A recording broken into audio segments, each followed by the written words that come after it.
नमस्कार. शासन जी या यूट्यूब चॅनल सरांचं खूप खूप स्वागत आहे. तर आजच्या घडीची सर्वात महत्त्वाची बातमी म्हणजे सरकारी कर्मचाऱ्यांना जानेवारी 2025चा महागाई भत्ता 3%. त्या संदर्भात व्हिडिओच्या माध्यमातून पुन्हा अपडेट सविस्तरपणे पाहणार. चला सुरू करूया. नवीन वर्ष 2025 मध्ये सरकारी कर्मचाऱ्यांसाठी महागाई भत्ता वाढीसंदर्भात मोठी बातमी समोर आली आहे. सध्या उपलब्ध असलेल्या आकडेवारीनुसार जानेवारी 2025 पासून केंद्रीय कर्मचाऱ्यांना महागाई भत्ता 53% 56% पर्यंत वाढण्याची शक्यता आहे. सरकारी कर्मचाऱ्यांना दरवर्षी दोनदा महागाई भत्त्याचा लाभ दिला जातो. यामध्ये जानेवारी आणि जुलै महिन्यात सुधारणा केली जाते. 2024च्या जुलै महिन्यात महागाई भत्ता 50% 53% करण्यात आला होता, पण यावेळी अपेक्षित 4%ची तुलनेत केवळ 3%ची वाढ झाली. जानेवारी 2025 मध्ये वाढ.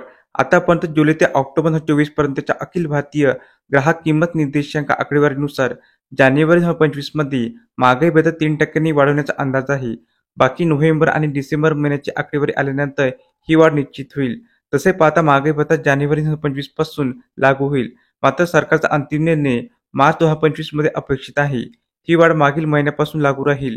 त्यामुळे कर्मचाऱ्यांना महागाई भत्त्याचा फरक देखील मिळेल. 2025 मध्ये महागाई भत्ता 56%.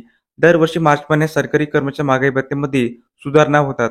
त्यानुसार मार्च 2025 मध्ये महागाई भत्ता 56% होईल असे सांगण्यात आले आहे. केंद्र सरकारने महागाई भत्ता 3% ऐवजी 4% वाढ करावी अशी कर्मचाऱ्यांची मागणी आहे. मात्र सध्याच्या आकडेवारीनुसार महागाई भत्ता फक्त 3%नेच वाढणार असल्याचे चित्र आहे. सरकारी कर्मचाऱ्यांसाठी ही वाढ महत्त्वाची ठरली असली तरी महागाई भत्त्याच्या पार्श्वभूमीवर अधिक लाभ मिळावा अशी त्यांची अपेक्षा आहे. आता याबाबतचा केंद्र सरकारचा निर्णय काय असेल याकडे सर्वांचे लक्ष आहे. तर अशा प्रकारे सरकारी कर्मचारी महागाई भत्त्या संदर्भात अतिशय महत्त्वपूर्ण अपडेट या व्हिडिओच्या माध्यमातून आपण पाहिली आहे. जर हा व्हिडिओ आपल्यास आवडला असेल तर चॅनलला नक्की सबस्क्राईब करा, लाईक करा, कमेंट करा आणि अशाच नवनवीन अपडेट मिळण्यासाठी शासन जी यूट्यूब चॅनलला सबस्क्राईब करायला अजिबात विसरू नका. धन्यवाद.